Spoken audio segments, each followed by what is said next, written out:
న్యాయాధిపతులు 17వ అధ్యాయము. మీకా అనునొకడు ఎఫ్రాయిమీల మన్యదేశములో నుండెను. అతడు తన తల్లిని చూచి, నీ యొద్ద నుండి తీసుకొనిన రోకలు, అనగా నీవు ప్రమాణము చేసి నా వినికిడిలో మాట్లాడిన ఆ 1100 వెండి రోకలు నా యొద్దనున్నవి. ఇదిగో నేను వాటిని తీసుకొంటినని ఆమెతో చెప్పగా, అతని తల్లి, నా కుమారుడు యెహోవా చేత ఆశీర్వదింపబడునుగాక అనెను.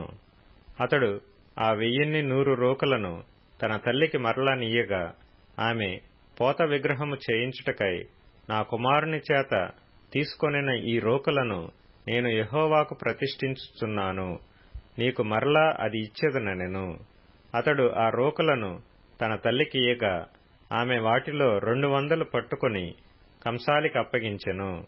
అతడు వాటితో చెక్కబడిన ప్రతిమా స్వరూపమైన పోత విగ్రహమును చేయగా, అది మీకా ఇంట ఉంచబడెను. మీకా అను ఆ మనుష్యునికి దేవమందిరం ఒకటియుండెను.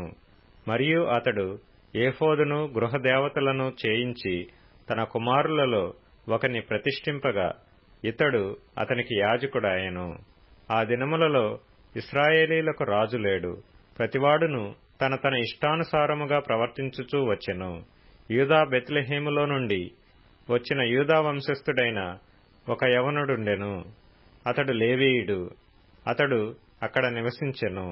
ఆ మనుష్యుడు తనకు స్థలము దొరికిన చోట నివసింపవలెనని యూదా బెత్లెహేము నుండి బయలుదేరి ప్రయాణము చేయుచు ఎఫ్రాయిమీయుల మన్యదేశముననున్న మీకా ఇంటికి వచ్చెను.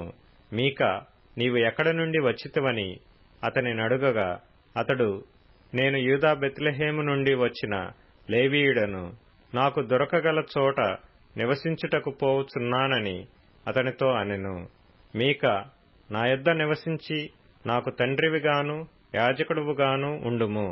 నేను సంవత్సరమునకు నీకు 10 వెండి రోకలను, 1 దుస్తు బట్టలను, ఆహారమును ఇచ్చెదనని చెప్పగా, ఆ లేవీయుడు ఒప్పుకొని ఆ మనుషుని యొద్ద నివసించుటకు సమ్మతించెను.